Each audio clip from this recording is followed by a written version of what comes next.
With me tonight, Mr. CR, original Yeah, Good Life, motherfucker. Yeah. Ha. Good Yeah, Life yeah. Bullies. Yes, Um, sir. Good like bullies, boy.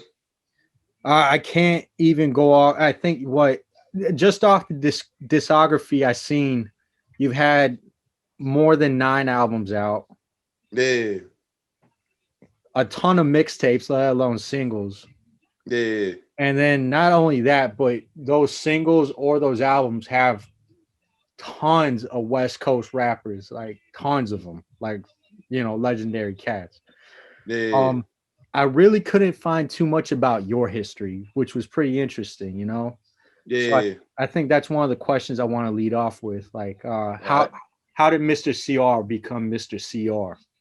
Okay, well, yeah, but shit, I came from a group. We used to be at the Good Life. It was a group that I was a part of called the Eastside right? This ain't Mace, and it ain't Bone, bitch. It's the Baddest. My nigga Fish, you know what I'm saying? It's the Treacherous 3 remix. Fuck that. Fuck y'all.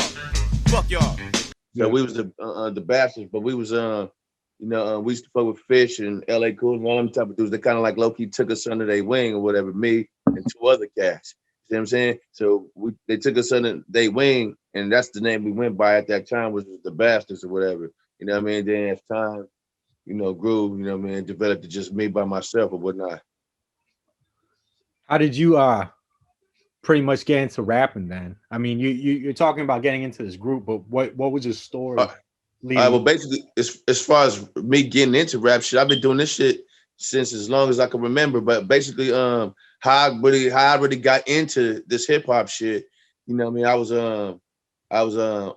had a radio. My mom's bought us like a little radio or whatever, so we was fucking around with the radio and whatnot. And then I was just playing with the stations and shit. I turned it on to the AM station, and I turned the dial all the way to the right to the end. Once I turned that shit all the way to the end, I'm like, what the fuck is this? But I think it was like Mixed Master Spade or some shit like that. But I'm like, damn, that shit sound interesting. You know what I mean? And then I guess they played like some Ice Cube. I think it was like I Ain't the One. He had a song called I Ain't the One way back in the day. But then when I heard that shit, I was like, that's what I want to do. You know what I mean? That was years ago. That was like I'm probably in elementary school or some old type of shit like that. So that's how I first got turned on to hip hop, you know what I mean? And then right when I heard that shit, I fell in love with that shit. And I'm like, this is what I want to do. And ever since then, I just started writing. So we're talking about you in elementary school. When would you say you started putting pen to pad and actually going at it? Shit, around that time. Shit, just started writing shit. And then we was young, right? So we was dealing with like radios. What we would do is, they would have the dual cassette players on that shit, right? So we would take run radio and play a tape with the, back in the days, they used to have a cassette singles and shit. It had the song on one side, and then it had like the instrumental on the B side. So what we would do is we would take one radio and play, the instrumentals on one cassette, and then the other radio, we would just press the play and record button down at the same time and record ourselves rapping to that shit on the whole nother radio, you know what I mean? But we was writing way back then. We was just young, just doing it how we thought we could do it. That was because we didn't have them. We was just starting, no studios and no shit like that. So we just did that shit. So, I mean, you're still a kid at this point. You're going to be. We had to be like 12 or something like that, 11, 12. Oh, there you go. So you're starting to become a teenager. Yeah, basically. Getting into this shit. Is that when you met up with your first group, the East Side Clique? No. See, that happened like some years later at this junior high school we was going to. Now the junior high school I went to was a junior high school in Los Angeles called the 32nd Street USC Management School. Now I went to this junior high school with the members of my crew, plus a guy named Eli, plus a guy named Scarab. You know what I mean? They do they shit too. So we all went to the same junior high school or whatever. You know what I mean? But that's how me and my crew linked up. And it just so happens that one day we was riding the fucking bus one day, and we was rapping at the back of the bus, and then one guy was like, "Oh man, I guess he was like eavesdropping, or he was listening to us." He's like, you youngsters think y'all can rap, huh? Well, y'all should go to this club on Thursday nights called the Good Life, which is on Crenshaw and Exposition, if you really think you can rap. And that's how we got put on to that. But then, the first night we went there, we didn't catch nobody there. It was a group.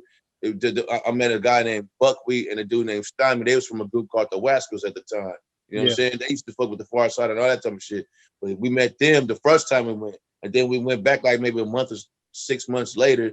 And that's when we started meeting everybody or whatever. But one of the guys from my crew that I went to junior high school with, it just so happens he was at the Good Life too. And we was like, really?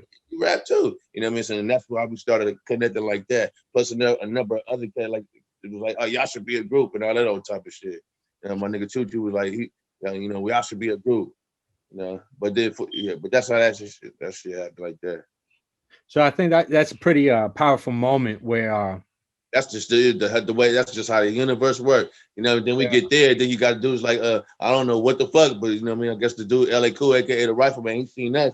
He took I don't know. He took a liking to us, man. And then after that, he just started was like training us basically. You know what I mean?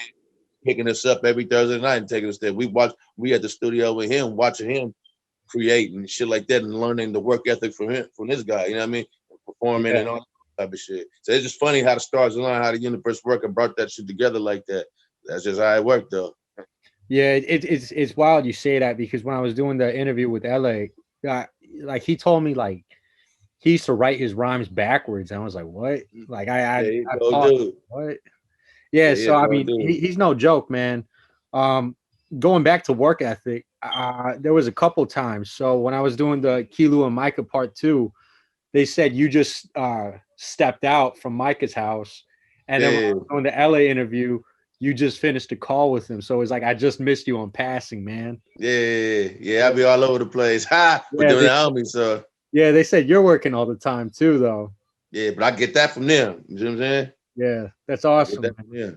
That's awesome. I mean, they be working so hard, you know. Cool, you know, he be back in that laboratory like a mad scientist. Everything he always catch you back there. Michael, I used to be thinking I'll be calling Michael, oh man, hey man, I'm gonna come through. Oh no, man, I'm busy. And I thought he was lying. Till one day he showed me on his computer. He was like, you see this? You see, he had all these folders on his monitor, right? It was like a million different photos on his monitor. He's like, he putting them out. He's like, see this? He was like, these is all features I gotta have done by Tuesday. It'll be Sunday. These is all features I gotta have done, but you know what I mean? So yeah, dudes be working. That's where I get my work ethic from, these guys. You know what I mean?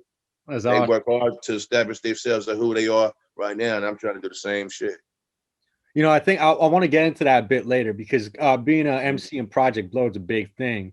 Yeah. And I feel like a lot of MCs trying to get into the scene in Los Angeles go to the Good Life or try to go see Project Blowed. But I want to get into that stuff a bit later. We were going in. You're in your teens.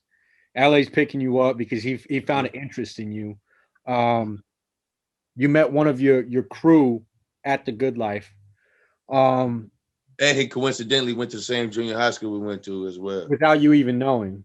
Yeah, that's wild on its own, man. Yeah, it's crazy.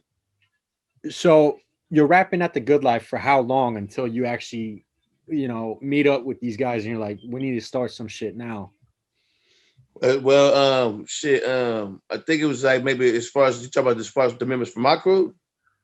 Yeah, I think it was maybe a couple times to see.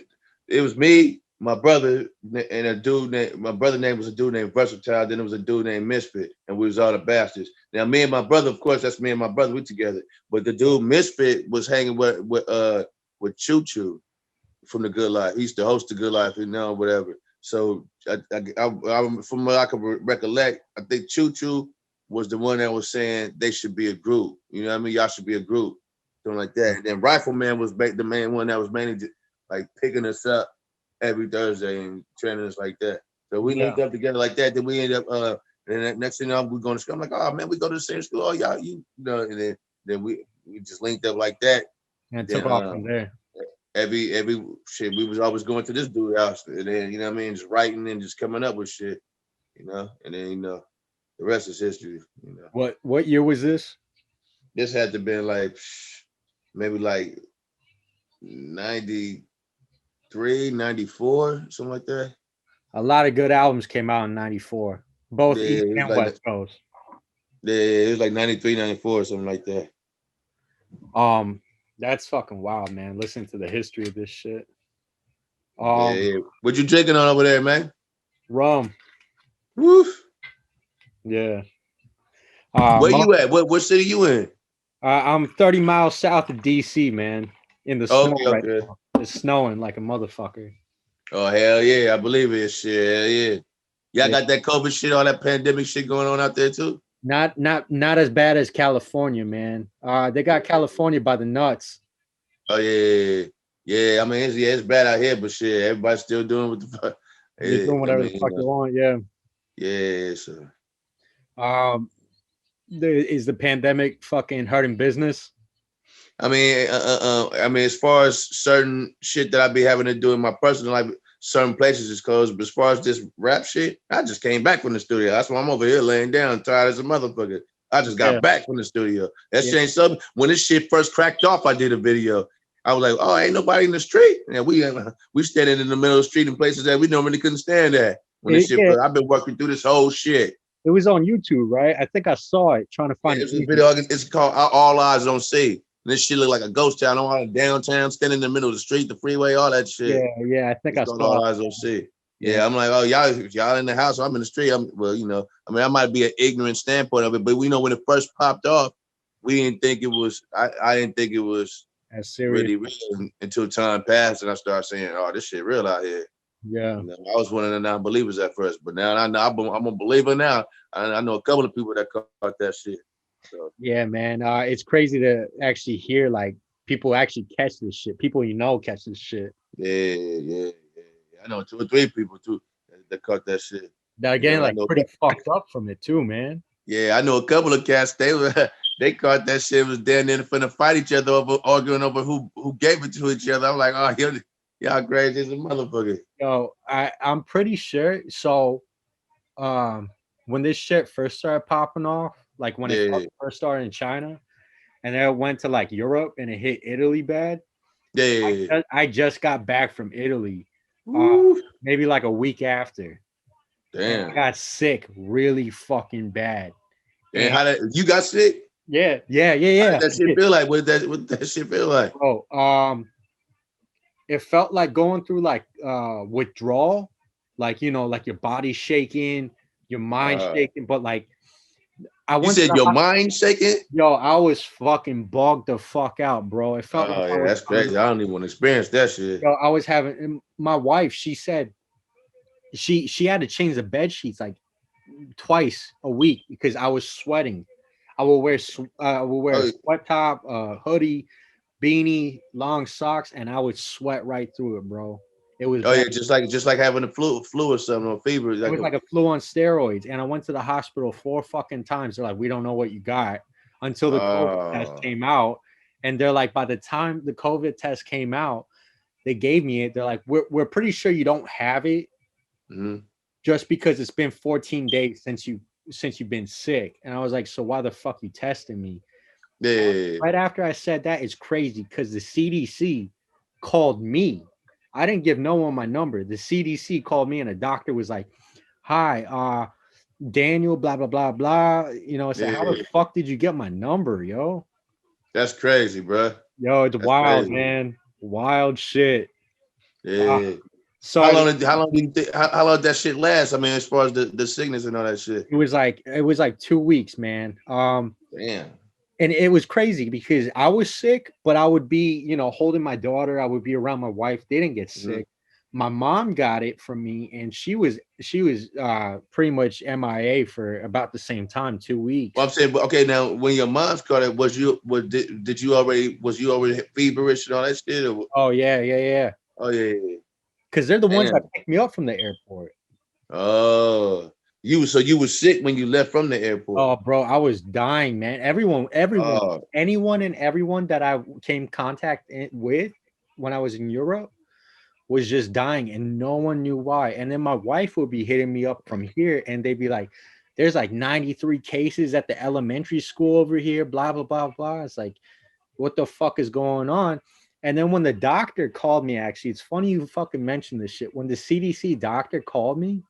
She's like, oh, we known about this shit since December, but it came out in the news in February. Yeah, that's crazy. Makes you fucking think, man. It makes me think that somebody created that shit and then just threw that shit out there and said, fuck everybody. fuck, yo, it was China, man. I don't fucking trust them. I don't trust none of this shit, bro. We could go on for days and days about this shit. I don't trust none of this shit. I don't trust none of this shit, man. Yo, that's how I feel. We digressed a lot. Interesting topics, man. I'm enjoying this conversation. So, so we were talking, teenager, you met up your crew. LA's pretty much schooling you guys up to be the MCs that you are, pretty much destined to become. You're at the Good Life, putting in work. People are noticing you for your skills. How old are you at this point when people are like, yo, this motherfucker's got it. He's clicked up with a tight group. Let's see where this goes. How old were you? Now, because we started at about 13, 14. Now we like 16, 17, 18. In them years, that's when we start. About that time, and then we released the project. Well, I don't know. You familiar with Afterlife Records, right? Yeah. Okay, so Afterlife Records, because the crew was when it was Good Life, the crew was the Afterlife MC. That was us. It was the group, the Bastards. That was Hip Hop Clan. LA Cool and all them. Yeah. Empire, Fish, Bus Driver. Cyber 7, Mexican descent was just 2 Mexican single. I mean, it was all of us together as the Afterlife. But around the time we was like 17, 18, this had to be like 98. And then we put out a project that some probably might deem as a hip hop classic. It was called The Biggest of the Baddest by the Bastards. And I should have told him to shut the fuck up. The astronomical, radical, nigga, business. Wanna go splish when they hit this flash, tap on that ass, blast in the Pacific, body gets smacked. Super cut, hit it, fuck up, no, nigga, not at all, no. A lot of people. Mind me, I'm writing down. I'm gonna write down. Yeah, the biggest, because the name of the group was called the Bastards, but it was spelled BADSTAD. BLU to the N to the T, AGA to the motherfucking D, bluntheadz to we DIE, Bastards gangs, they coming in threes. BLU to the N to the T, AGA to the motherfucking D, bluntheadz to we DIE, Bastards gangs, they coming in threes. Let me hit the week before you pass these bitches. Got a backhand to the Viculons, they wash it down with the A-ball that I drop tips on. About $1.25, when I zoned out, yo, I about to get hot dog. I 5 on another backs with the homie shouting out. I'm in love with the Mary Jane, in love with me. You ain't part of my clique, you ain't smoking for free. How I feel for that W-E-E-D, I got my GED and marijuana-nomic. Yes, the Bastards. Like bad studs, you know what I mean? And the name of the project was called The Biggest of the Baddest. That was solely produced by Chillin' Villain Empire, which is Fish and Riddler. They produced that whole project, and then we released it through them. So I'm saying at that age we were about 16, 17, 18, and and we released that joint, and that shit is considered to a lot of people as a classic to a lot of people or whatever. So I would say that was around the age when we was getting recognized as, okay, they doing that shit. They solid with they shit. You know what I mean? Yeah. So that happens. When did you start claiming the name Mr. CR? Well, that name been with me the whole time, but I was just it was just CR. Like it was an acronym for California Resident. You know what I mean? That's just what it stood for. But I'm like, all right, fuck it. When you I used to see on the wall, in graffiti when the game makers, they would write their name on the wall and be like, I'm Mr. Crime Tone Loc. I'm Mr. Tone Loc. I'm like, well, fuck it. I'm Mr. California Resident, man. You know what I mean? California representative. Just put the Mr. in front of that. You know what I mean? So that just remained. And then I'm like, well, let me just spell it out. You got to spell mine out because I didn't want it to just be simple. You know what I mean? When they just put M-R and then I said, no, just spell it out M-I-S-T-E or Yeah, and that's funny because every time I try to hit you up over Messenger, I look through the message, but then I type in M-R. I'm like, no, it's spelled out. It's spelled out. Yeah, you got to spell it out. Yeah. And then all that shit pop up. Yeah. So 98, you're putting out this classic. You're 16, 17 at this point. Going on after that is pretty much set in stone, albums, mixtapes, solos. One of the questions I ask is, what was influencing your creativity at this point? Well, basically, I would say, of course, being around my peers, they influenced my creativity. But at this time too, when we was doing this hip hop shit, we was also involved outside of the Good Life, and we wasn't hanging around LA Cool and our associates and affiliates as far as hip hop. We was in the streets, gang banging and all that old type of shit, right? So we used to take, sometimes when we would go to the hood and hang with the homies and all that old type of shit, I would be sitting in my car or something like that, and I would play shit from the Good Life. And then the niggas in the hood would be like, man, turn that old funny ass shit off, right? So to answer your question as far as what influenced me, I was trying to figure out a way, what can I do to make it to where my peers will respect me in hip hop, but also these niggas in the streets will fuck with it too. So that's what inspired my creative drive. But through the years of trying to develop that, you know, I had a lot of hits and misses. You know what I mean? I might have did some shit that some of these dudes might have liked, but I might have did some shit the underground players would be like, man, that's that bullshit. You know what I mean? But that inspired and drove my creative direction, trying to figure out a way to get the underground crowd to fuck with it and these niggas in the street to fuck with it too. You know, it's crazy you say that, because as I'm watching your videos, going through all of it, you know, like the Project Blowed classic you shot to me, I was listening to that, I was like, this is very lyricism. But then the newest stuff you were giving to me, like, this is pretty G Funk, you know, this is like gangster. Yeah. So it's like, so I was always trying to figure that lane out, man. You know what I mean? I absolutely get it now, because I mean, now that you spelled it out for me, it's like, yeah, I could see the G Funk Lyricist being put together at this point. Yeah, because you know, some of my peers used to be like, man, what the fuck are you doing, man? Why you some niggas, man, why are you dumbing your shit down? But I'm just trying to reach. I was just trying to reach everybody, man. You know, so now I mean, I could do a little bit. I'm like my style, it's like an octopus. You know what I mean? You got the body, the octopus, but then you got all these fucking tentacles. And I just got all my shit. I could, you know, I'm an MC at the end of the day, so I could rap to anything. And then a motherfucker will listen to some shit that they might look at as bullshit, but I guarantee you I'll stand right in front of that nigga, go bar for bar and smash him. I'll ragdoll a motherfucker like a pit bull with that's how confident I am in my shit. You know what I mean? I'm still an MC first. I'm just, you know what I mean? An MC should be able to do anything. I can rap to anything. Chop it, I could chop it slow, I can rap to anything, man. I can rap to anything.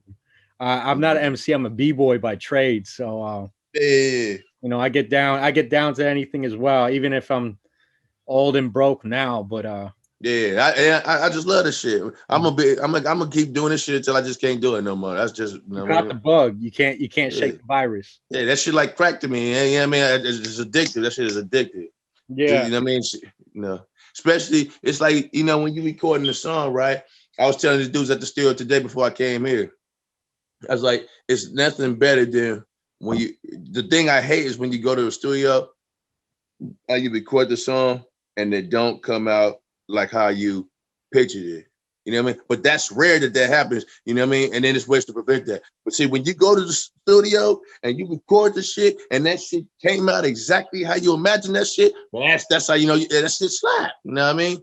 That shit come out dope. That shit is like directing a movie. You know what I mean? And then now that, I mean, I'm to the point in my life where it ain't even really no excuse for me to go to a studio and that shit not come out the way I want it to come out. It could come out the way I just learned over time. I just got to go up in there, take my time with it, and just don't rush the goddamn shit. And I'm not walking out that motherfucking booth until I'm satisfied with the way that shit sounds.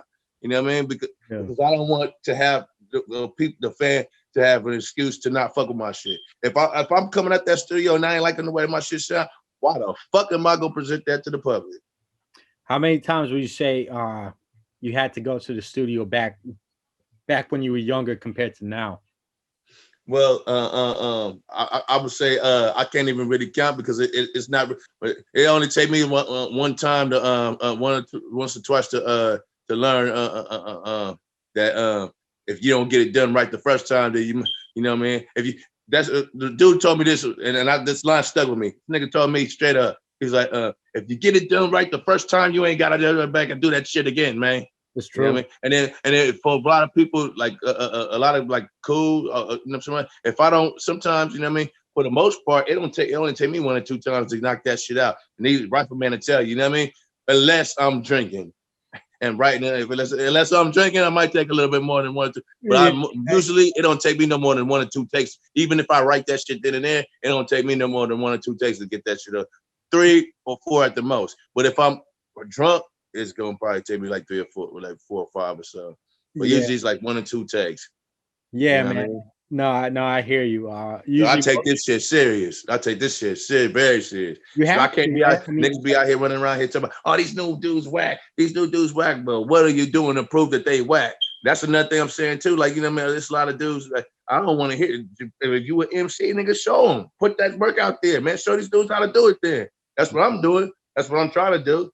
You know what I mean? I'm not gonna, I feel how I feel about some shit. All I can say, I might feel like, well, nigga, I got some, my shit sound, I could come with something that sound way better than that. Oh, I'm gonna prove it. All right, we'll play this. You know what I'm saying? I want to ask a side question. Yeah, So, yeah. LA's a big fucking city. Yeah, it is. It is. And the Good Life is this sort of mecca for MCs, either getting into it underground or MCs that really know what lyricism and MCing is about. You being the cat that you are, hearing these motherfuckers saying, "Oh, this motherfucker can't do it. This cat's weak. Whatever. Blah blah blah blah blah." How often do you come into seeing these guys talking this shit? You know, even from the younger generation.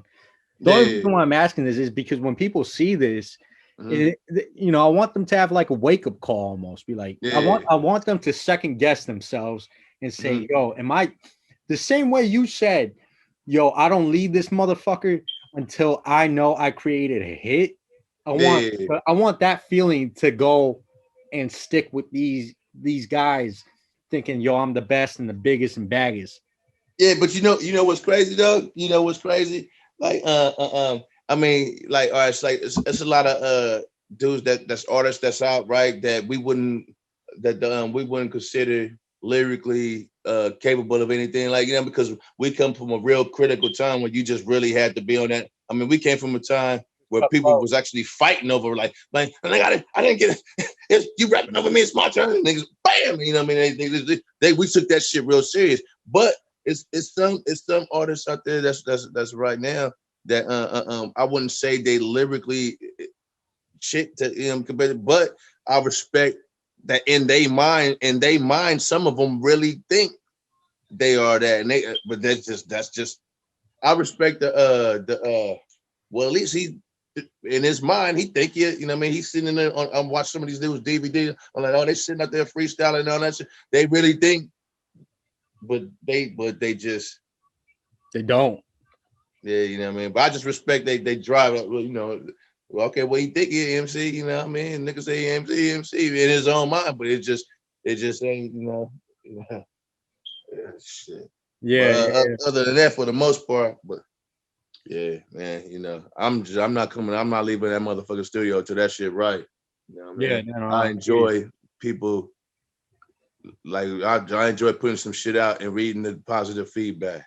You know what I mean? That's why I enjoy it. So we were talking about your influences and your creativity. You brought up the hood, you know, your environment, and then you also brought up your other home, Good Life, being the lyricist environment. You want to mesh these two together.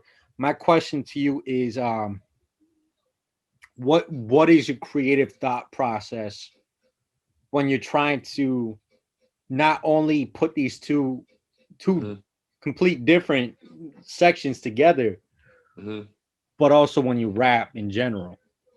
Well, it all depends. You see, because you know it's music, right? So it all depends on, for me, what beats, who I'm getting the beats from, what the beats are sounding like, where the beats take me. You know what I mean? It's, you know what I mean? The beat, certain different beats got different feels. You know what I mean? And then sometimes I have to listen to the beat. Sometimes I might get a beat and I'm like, ah, man, I sit that motherfucker down, and then I'll come back later on, and then you know, come up with some shit with. But basically, it just all depends on where the beat take me. This is going to determine how I'm gonna come up with that particular beat. Each beat that I get, I'm looking at this shit as if I'm directing a movie. I'm like, I might, you know, it just all depends on what the beat is. I don't have a set way. You know, some people just do a hook, a verse, a hook. 8 bars, 16 bar. my shit. And sometimes I might just the whole beat. I just write. It's just a whole verse. I might stop and throw a clip from a movie up in there to you know what I mean, that's explaining what I said on the verse. I mean, you know, different. It's like, to me, each beat is like directing a movie. And I'm looking at it's like, it's kind of hard to explain, but I'm looking at the beat as it's playing. I can see the beat and I'm like, okay, I'm gonna put this right here. I mean, it just all depends on where that shit take me. You know what I mean? It's just different beats. Give you take you in different directions, you know, when I'm doing this shit. I don't have one set way of how I do this shit. It just all depends on where the beat take me. And then right now I'm just really trying to stretch my creative shit. I'm really trying to stress that shit. So now lately that I'm getting these beats, you know, I'm trying to really press myself to do something that I haven't normally been doing, to say shit. Whatever the topic I'm talking about, I'm trying to say some shit and say it in the way that I haven't done before. Like, I'm really trying to stretch the style shit on there, especially as of lately. That's what I've been on, challenging myself to do it. And then make these motherfuckers like, oh, damn, did you hear that? Yeah. I'm sorry, go ahead. Yeah, some shit we did today. Watch when motherfuckers hear that shit.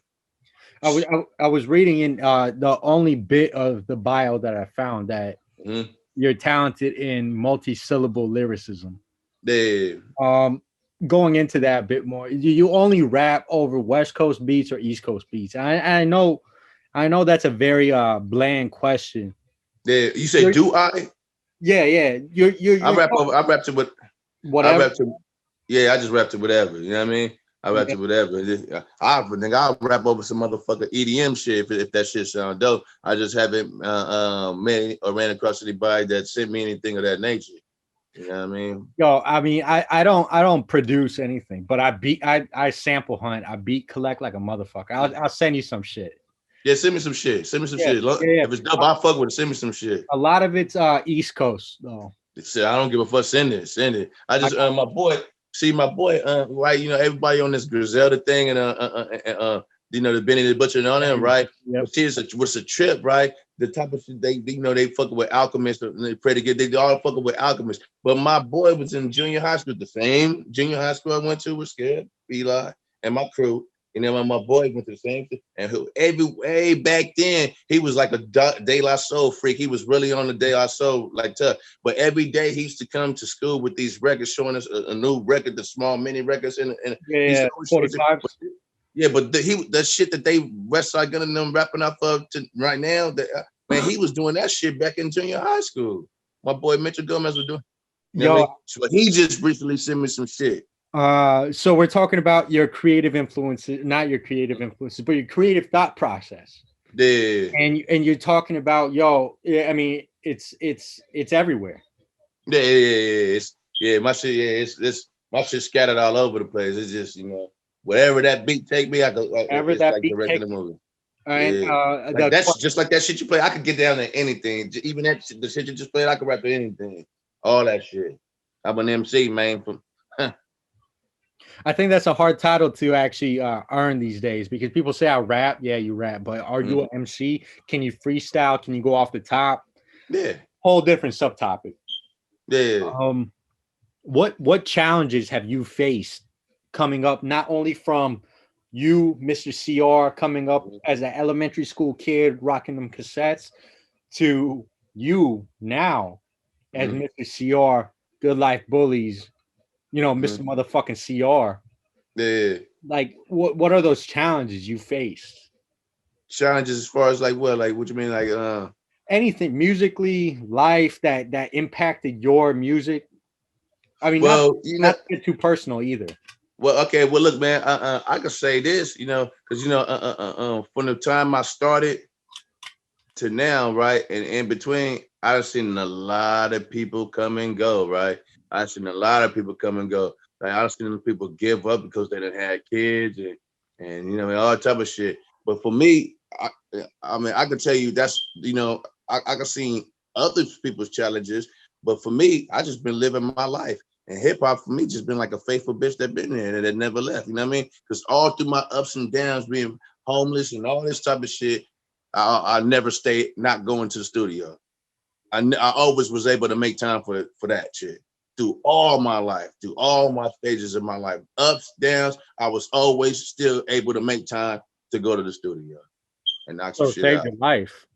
Yeah, but I've watched a lot of people who just say, "Oh, I'm done with this," or some people who started rapping just because they thought they was gonna get rich real quick, and then they just gave up and quit when they seen it wasn't as simple as just that. You know what I mean? It was some people that was making dope ass beats that just gave that shit up. Some people, you know what I'm saying, gave up and threw their equipment out the window, all kind of shit. But for me, that shit always stayed there, and as long just like some of my peers that's reputable right now, like Mike and I, like LA Cool and some that shit, they still doing the shit.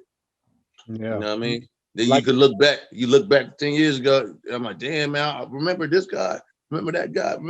Oh, he don't, you know what I mean?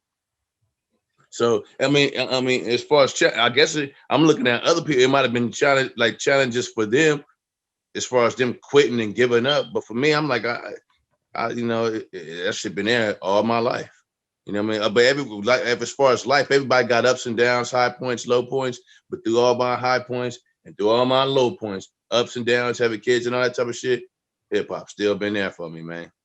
Yeah. You know I just love that shit, man.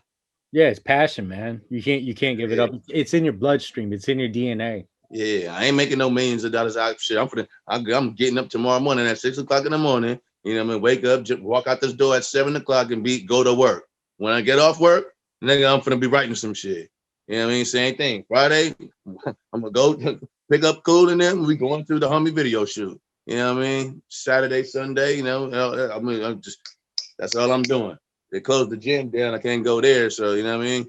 You know what I'm saying? Do some push-ups and some shit. And I'm writing some shit. But I'm always on this shit. Especially, I just love this shit, man. That shit ain't going nowhere.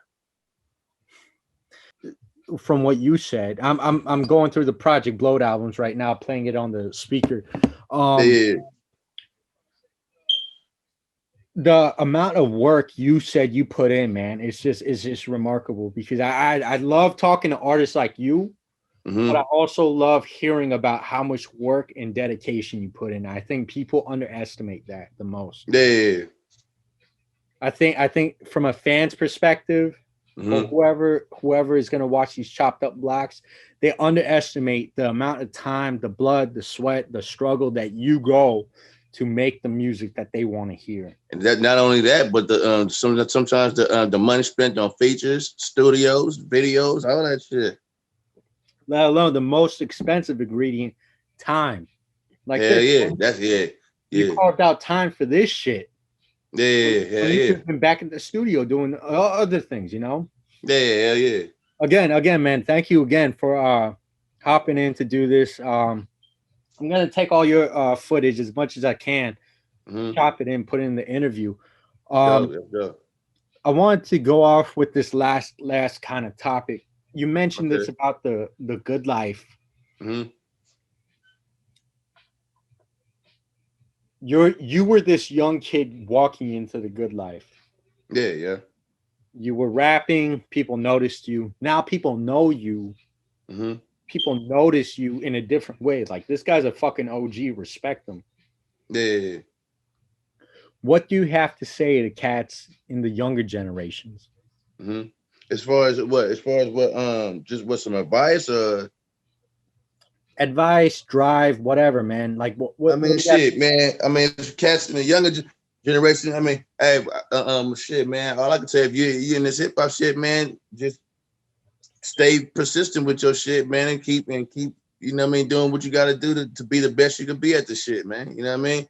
It's a lot of the studio I left right now. They some youngsters. We got to re-record our song, man. They played some of their shit. I was like, oh man, this dudes out here that got some shit. But it's a whole lot of dudes out here that's on some dope shit. But for some strange reason, it's hard for people. Like, it's no platform for it, that nobody's really tapping into the shit. There's a lot of motherfucking I'm on some MC shit out here, man. But it just, for some strange reason, none of it's getting no light shedded to it. You know what I mean? But yeah, but as far as the youngsters, yeah, man, you in this hip hop shit, man, just try to be the best you can be at that shit, man, and stay consistent with your shit and just, you know what I mean, don't give up. You know what I mean? Just keep doing what the fuck you doing and love the shit that you're doing. And don't do it, you know, just love the shit that you're doing and keep, you know what I mean, elevating your shit. I'm 43 years old and I'm still elevating my shit. You know what I mean? I'm still trying different shit out and you know what I mean? And getting good at it too. You know what I mean? I'm getting better and better the older I'm getting, it seems like.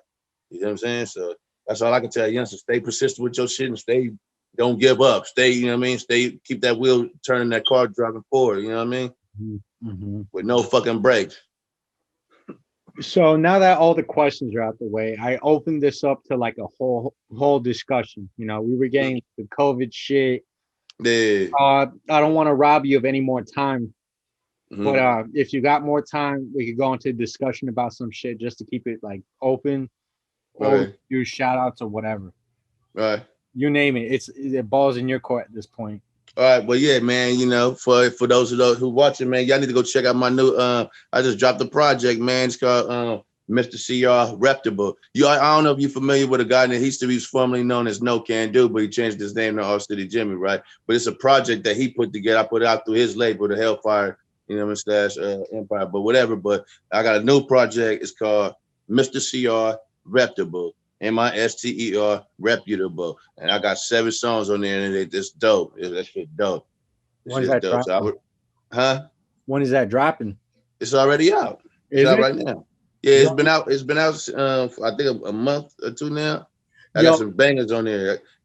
Whoever's watching, well, actually, I know who's gonna watch. Whoever is gonna watch the later post, but check out Mr. CR Bandcamp.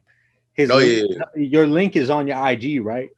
Yeah. Easy enough. Go on at Mr. Spell it out MISTER and hit that bio link and check out. Oh! I forgot to tell you, people don't know about this too. Me and LA Cool got a project, you know, because we a group called the Good Life Bullyz, right? Right? Huh? With the beatboxer? No, that too. That's called They Want to Fetch. But we got a 40-song project, a free download, 40 songs, just me and LA Cool chilling that shit on 40 songs. God damn. Exclusively on datpiff.com. It's a free download. It's called Good Life Bullyz, Back to the Basics. It's 40 songs and they bangers. Lyrics, bangers. You want some talk about some underground shit? That shit, 40 songs. It's a free download on datpiff.com. It's called Good Life Bullyz, Back to the Basics. Let's check that out too. I'm telling you. How long is each song? Huh? How long is each song? But it all varies. They all vary. Some of them 3 minutes, some of them 2. You know what I mean? Yeah. Anyway, some of them got different MCs on there. You know what I mean? That's what I was getting to, because I mean, 40 songs. If they're a minute each, that's like roughly an album. But 40 songs, if they're like 4 minutes each, that's fucking nuts, man. Yeah, you gotta check that out, man. You gotta check that. Yeah. Bangers. Bangers. It's called Good Life Bullyz, Back to the Basics. Bangers. It's on datpiff.com. It's a free download. Bangers on that motherfucker. Easy enough, man. I'll be on that shit. And when I do the post editing, all this stuff's gonna get cut up. Hopefully Facebook by then unlocks my Facebook account so they could link it so I can promote it. Oh yeah, for sure. Yeah, just shoot me the link to this shit, and I'll spread this motherfucker around too, man. Easy enough, man. I'll be sure to. It's gonna take me a while just because. Yeah, it's all good. Just whenever you get it ready, just jump in my DM and let me know, and I'll spread this motherfucker around. You already know, man. If you don't mind, I mean, I know we agreed to it, but maybe like a 5-minute, 10-minute IG live just to wrap it up. Put it on that's cool. So people know what's up. That's cool. That's fine.